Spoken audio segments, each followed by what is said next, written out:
Hello, Adam Rayner here for Talk Audio TV, and by the happy, shiny, rubicund expression on my face, I'm sat next to, frankly, one of my bloody heroes, and we've just discovered quite how long ago this started, and it's like 25 years. 25 years old, yes. The track we're talking about, which was me giving it all this... Oh, did you know about how the a cappella track...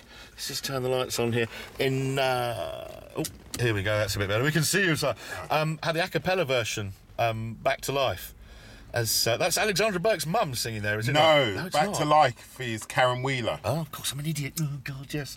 Iconic voice. Yeah, so this is something that happened over 25 years ago in the great analogue days. Yes, yes. Because that was all pre the digital setup. So, yeah, man.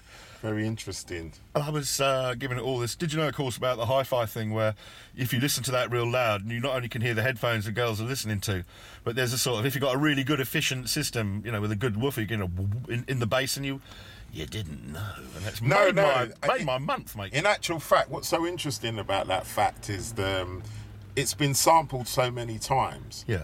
And I've had so many different samples listening to it on various systems. Yeah, it's been teethed off you a million times. I've not detected that, actually. So I suppose this is one from my new KT88s, which are the 150 valves now. When I get home, I'll try that on my great tannoys. I just cannot believe that I've actually sort of revealed a bit about your own work from so long ago that you wouldn't have known about because you were busy making the music and being the movement. Yes. Well, no, that was the interesting thing about anoraks and people who really detect these things. So absolutely perfect.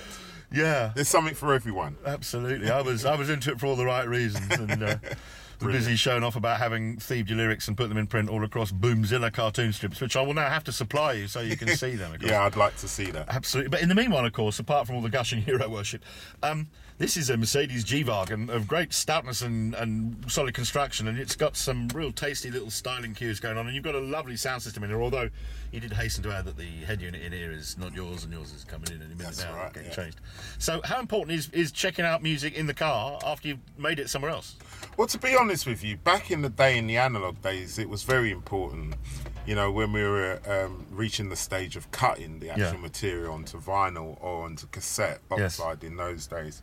So that process was very important.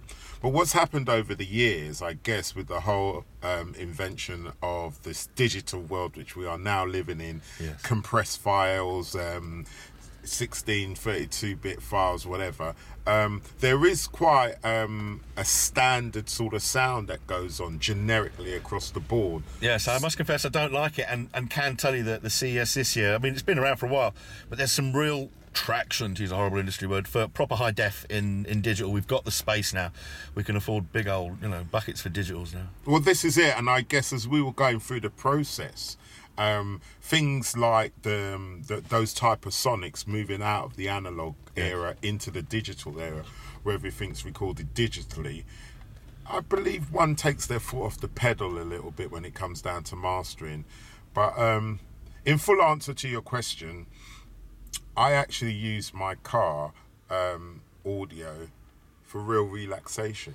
Good man. So it's not something I would actually come out and A and B a track to, because again, acoustically, etc. There's huge differences between this and a control room. Absolutely. There's monstrous differences, which was what I was and even in from, people's transistor radios or even headphones. Yeah, exactly. Which wasn't such a fad back in the day. No, we had those crappy little speakers called the Oratones. And then they put a tweeter on it, 1980s. Do you remember? Actually, I'd left that.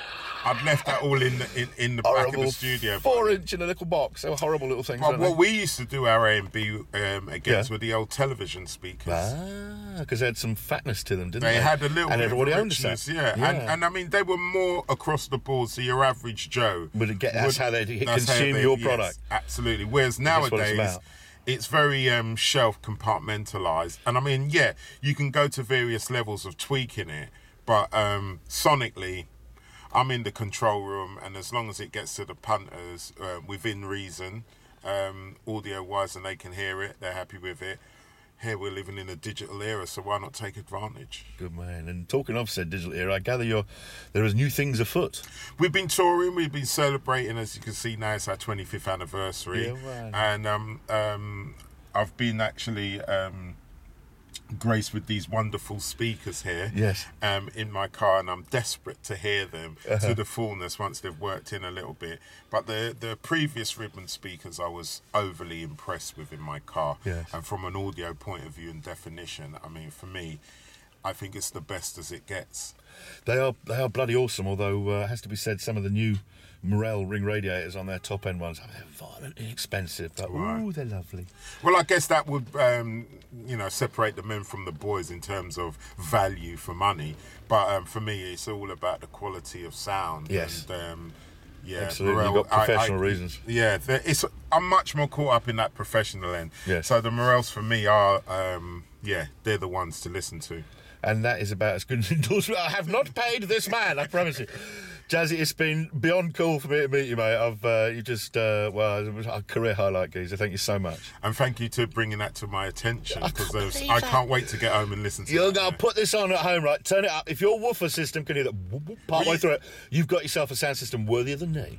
Well, you know what's really interesting as well with that, like I said, there's something for everyone. So that bleeding through of the headphones. Yes, for the geeks amongst us. I think we used a C10 or a 87 mic back. We would have big probably sexy combined. valve mic. Yeah, we would have combined the two microphones at the time. Wow. So, and she likes her audio high. Yes, because she's roaring. It must have been roaring in her head, and she was throwing her soul down. That's beautiful. I listened to it a lot. Thank you so much. I've got one question for Morel. Okay. When are you coming out with some headphones? Ooh.